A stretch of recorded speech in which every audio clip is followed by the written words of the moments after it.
अहंकार और आत्मविश्वास, इन दो शब्दों में अंतर बहुत छोटा है। आत्मविश्वास होना चाहिए, पॉजिटिविटी होनी चाहिए, पर अहंकारी नहीं होनी चाहिए। Human relationship is the biggest strength of politics, business and everything. आपके संबंध कैसे लोगों के साथ, नम्रता, शालीनता, सहजता, सहृदयता। ऐसा कहते हैं कि जितना विद्वान है, जितना धनवान है, उतना नम्र होगा, तो वो उसकी विद्वत्ता और उसकी नम्रता के कारण उसका व्यक्तित्व और खुलता है। तो हम एक अच्छे ह्यूमन बीइंग बने, ये भी इंपॉर्टेंट है। और ह्यूमन बीइंग बनने के लिए हमारे लिए सबसे बड़ी इंपॉर्टेंट चीज अगर कोई है, तो मैं ये मानता हूं कि आपको पैसा तो कमाना ही पड़ेगा, क्योंकि उसके सिवा परिवार नहीं चल सकता। जो मैंने कहा कि no philosophy can be taught to empty stomach. पर उसके साथ साथ social consciousness, social awareness, social responsibility, social sensitiveness is equally important. और अगर ये हमारे बीच में नहीं होगा, एक साइड में हम बहुत विद्वान होंगे और बहुत धनवान होंगे, तो लोग आपके सामने नहीं बोलेंगे। और इसलिए मैंने कभी कभी, मुझे बहुत अच्छा जीवन में अनुभव आया कि मुंबई में काफी दिन रहा, तो बड़े बड़े फिल्म स्टार अमिताभ बच्चन से लेकर अनेक तक, क्रिकेटियर्स सुनील गावस्कर लेकर सचिन तेंदुलकर, सब मेरे मित्र रहे। तो मैंने एक एक को देखा, और दिल्ली आकर मुझे बिल गेट्स से लेकर अनेक लोगों को मेरे घर पर उनको मिलने का मौका मिला। तो मुझे एक मित्र ने, मुझे ये सब लोग बड़े ही लोग हैं, तो एक बार उसने मुझे पूछा कि तुम दिल्ली में रहते हो, रोज तुम्हारी नए नए लोगों से मुलाकात होती है, तुम्हारा क्या ऑब्जर्वेशन है? तो मैंने उनको, एक मेरे मुंह से निकल गया कि जिन लोगों को मैं बहुत बड़ा समझ रहा था, उसके नजदीक जाने के बाद, अनुभव लेने के बाद मुझे पता चला कि मैं उनको जितना बड़ा समझ रहा हूं उतने वो बड़े नहीं है। और जिन लोगों से मैं बहुत छोटा समझ रहा था दूर से, उनको जो गरीब थे, अशिक्षित थे, अनएजुकेटेड थे, पर उनके नजदीक जाने के बाद उनके कुछ गुणों को देखने का मुझे जब मौका मिला, तब मुझे लगा कि मैं इनको बहुत छोटा समझ रहा था, ये बहुत बड़े हैं। देखिए, no one is perfect and no one can claim that he is perfect. उत्तम, अधिक उत्तम, सर्वोत्तम, up to infinity. No one is perfect. ऐसा व्यक्ति भगवान ने तैयार नहीं किया है। हमारे बीच में कोई भी पूर्णांक नहीं है, हम अपूर्णांक है। तो जीवन में हमने यह समझने की कोशिश करनी चाहिए कि आज जो है इससे और अच्छे कैसे बनेंगे। हमारे आगे और हमारे पीछे, हमारे ऊपर और हमारे नीचे, जिन जिन लोगों से हम मिलते हैं उनसे क्या हम ले सकते हैं। मैं इंजीनियर नहीं हूं, मुझे बहुत लोगों में एक मिस इंप्रेशन है कि मैं बहुत ज्ञानी हूं, मैं विद्वान भी नहीं हूं। मुझे आज 8वीं डिलीट मिल रही है, पर मैं उसके लायक नहीं हूं। मैं डॉक्टर नहीं लगा था, क्योंकि मैं 75 में जब HSC में था तो इमरजेंसी आई, तो मैं इमरजेंसी के खिलाफ जयप्रकाश जी से आंदोलन लेकर मैं वो साइक्लोइड मशीन पत्रक निकालना, उसके पीछे भिड़ गया। तो नेचुरली मेरा परसेंटेज 52% मिला। तो मेरे घर में मेरी बहन थी और हमारे जो दामाद थे, जवाई थे, वो भाभा एटॉमिक रिसर्च सेंटर में न्यूक्लियर साइंटिस्ट थे। तो सबको लगता था ये क्या, घर में ये अपेक्षा थी माँ की और बहनों की कि मैं डॉक्टर बनूं, मैं इंजीनियर बनूं, मैं नौकरी करूं कोई। तो मुझे माँ कहती थी कि अरे नौकरी करो, कहीं तो भी लग जाओ, बैंक में लग जाओ, टीचर बन जाओ, हर महीने में सैलरी मिलती है। एक दिन मैंने तंग आकर माँ को कहा, माँ मैं नौकरी मांगने वाला नहीं, मैं नौकरी देने वाला बनूंगा। तो उसने मुझे कहा तुम्हारे पास पैसे कहाँ हैं? ये एक इंपॉर्टेंट चीज होती है कि लोग पूछते तुम्हारे पास क्या है। वो दीवार में था ना डायलॉग, शशि कपूर और अमिताभ बच्चन के बीच में था।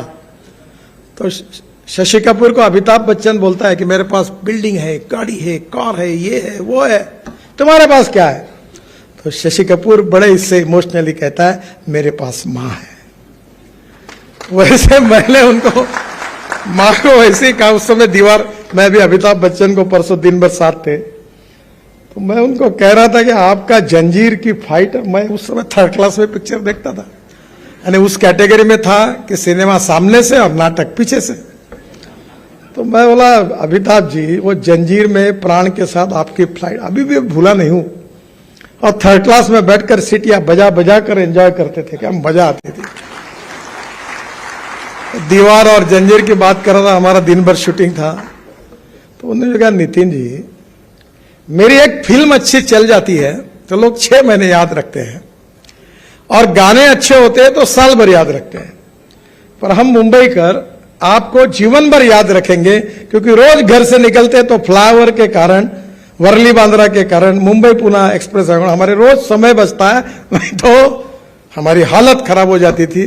तो हम आपको जीवन भर याद रखते हैं। अब हमारी फिल्म में 1 साल ही याद रखते हैं। जब उन्होंने कहा तब मुझे लगा मैं तो भूल गया, वो पुरानी बात हो गई। क्योंकि हमारे यहाँ एक बहुत अच्छी बात है, मराठी में एक बहुत बड़े साहित्यिक थे, शिवाजी सावंत। उनकी हिंदी में एक मृत्युंजय करके मराठी में किताब थी, बहुत सुंदर किताब है, बहुत सशक्त लेखक थे। और उसमें उन्होंने एक वाक्य लिखा था, वो महाभारत के इतिहास पर थी, महारथी कर्ण पर था किताब, हिंदी एडिशन है उसकी, बहुत सुंदर किताब है। उसमें उन्होंने एक बात लिखी थी कि विस्मृति ये भगवान ने व्यक्ति को दी हुई सबसे बड़ी देन है।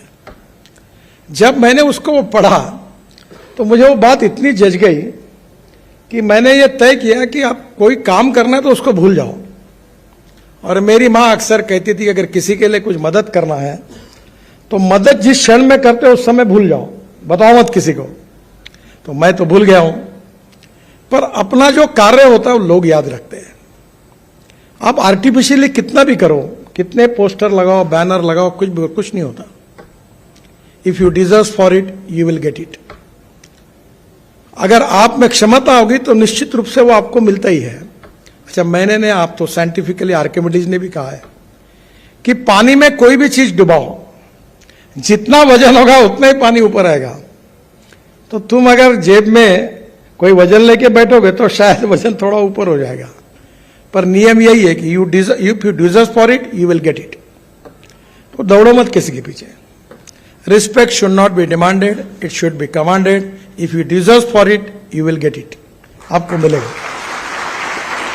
पीछे मत लगो किसी को। और इसलिए आपका जीवन जो है, हमारे प्रधानमंत्री जी ने कहा है कि आत्मनिर्भर भारत, $5 ट्रिलियन इकोनॉमी, वर्ल्ड की तीसरी बड़ी अर्थव्यवस्था, ये किसके भरोसे होगा? ये आपके भरोसे होगा, और ये आपको बनाने का है। और इसमें सबसे इंपॉर्टेंट कुछ है तो टेक्नोलॉजी, इनोवेशन, रिसर्च, साइंस, ये इंपॉर्टेंट है। और आपको मैं बताता हूं कि हमारे यहां स्टार्टअप आ रहे हैं, नए नए लोग आ रहे, इतने प्रयोग। मैं ऑटोमोबाइल सेक्टर में उसका मंत्री हूं। मैंने अभी मर्सिडीज की एक कार लॉन्च की, इलेक्ट्रिक की। तो जर्मनी से जो चेयरमैन आए थे मुझे बता रहे थे कि इसके बाद हम केवल इलेक्ट्रिक गाड़ी बनाएंगे। अब एलएनजी का एक ट्रक मैंने चाकण में ब्लू एनर्जी का ये किया, जो एक समय 1600 किलोमीटर चलता है, डीजल की तुलना में 50 मीटर कॉस्ट बच जाती है। आज जब मैं इलेक्ट्रिक गाड़ी की बात करता था, इलेक्ट्रिक स्कूटर की, कार की, बस की, तो लोग मुझे सवाल पूछते थे कि रास्ते में बंद होगी तो क्या होगा। दुनिया भर के सवाल पूछते थे पत्रकार, अब कोई नहीं पूछता। अब इलेक्ट्रिक बसेस आ गई, 5 साल के अंदर इस देश में पूरी इलेक्ट्रिक बसेस बन जाएगी, इलेक्ट्रिक कार आएगी। अब मेरे पास 3 कार है, इलेक्ट्रिक कार है, 100% इथेनॉल पर चलने वाली वर्ल्ड की पहली टोयोटा की इनोवा है, जो यूरो 6 के इमिशन नॉर्म्स को पूरी करती है।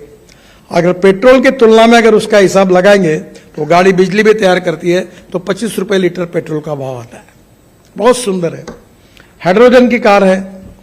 मैं इसलिए हाइड्रोजन की कार मैंने लाई, उसका नाम है मिराई।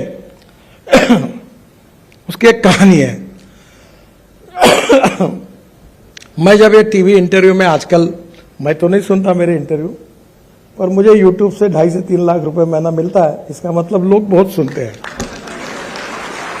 तो मेरे पत्नी ने एक बार खाना खाते हुए मुझे कहा कि आप बोल रहे हो कि पानी से हाइड्रोजन निकलेगा और हाइड्रोजन से गाड़ी चलेगी, तुम्हारे ऊपर मेरा ही तो विश्वास नहीं बैठता, तो लोगों का क्या बैठने वाला है? तब मेरे ध्यान में आया कि मेरे बीच में, मेरे और लोगों के बीच में बहुत बड़ा अंतर है। तब मैंने विक्रम किर्लोस्कर जो टोयोटा इंडिया के चेयरमैन थे उनको फोन किया, विक्रम मुझे हाइड्रोजन की कार चाहिए। बोले, वो बताने लगा, बोला I don't know reasoning, I like people who can get the things done. क्या प्रॉब्लम है वो तुम्हारे, नहीं वो ऐसा है। देखो एक बात याद रखो, I always telling to people, there are some people who convert problems into opportunities and there are some people who convert opportunities into the problems. मुझे मालूम नहीं, मुझे कार चाहिए। उसने मुझे कार लाके दी, उसका नाम है मिराई। मिराई यानी जापानी वर्ड है, उसका अर्थ होता है फ्यूचर। मैं जो आपको अपील करने वाला हूं वो फ्यूचर जो है, इसका मतलब hydrogen is a fuel for future. The futuristic vision, futuristic technology and A futuristic planning is very very important. You can donate eye, but you cannot donate vision. Lack of vision is a problem. और उसमें काम करने के लिए strong political will, decision making capacity, team work, अगर ये तीन छोटी छोटी बातें आपके पास होगी तो यू कैन मेक मिरेकल्स। और हमारे देश में आज वर्ल्ड की सबसे ज्यादा इंजीनियरिंग ट्रेन मैन पावर अगर वर्ल्ड में किसी देश में है तो वह हिंदुस्तान है। पर मैं आपको एक ही अनुरोध करूंगा कि हमारे देश में जो ग्रोथ होती है वो 22 to 24% फ्रॉम मैन्युफैक्चरिंग सेक्टर, 54 से 56% from service sector and 12% from agriculture and allied sectors. मैं आपको अनुरोध करूंगा कि गांव, गरीब, मजदूर और किसान, जल, जमीन, जंगल और जानवर, इस पर आधारित टेक्नोलॉजी को डेवलप करो। चलो गांव की ओर। अब स्मार्ट विलेज, स्मार्ट सिटी नहीं, स्मार्ट विलेज बन सकता है। मैं कृषि क्षेत्र में काम करता हूं, मेरे क्षेत्र में 10,000 किसानों ने आत्महत्या की है। मैं बिजनेसमैन नहीं हूं, न मैं इंडस्ट्रिस्ट हूं, पर मैं जो एग्रीकल्चर में काम करता हूं उसका टर्नओवर 2,500 करोड़ है। मैं 15,000 लोगों को रोजगार दे चुका हूं। यह संभव है कि आपकी टेक्नोलॉजी का उपयोग करके, अभी हम लोग बांबू से इथेनॉल बना रहे हैं। अभी जो बात हुई पानीपत में, मैंने पीछे पढ़कर, हमने एक बड़ा इंडियन ऑयल ने उद्योग शुरू किया है कि जो परली जलाते जिसके कारण दिल्ली में बहुत प्रदूषण होता है, परली से 1 lakh litre ethanol, 150 ton biobitumen और 76,000 ton per year bio aviation fuel, sustainable aviation fuel, हवाई ईंधन तैयार होता है।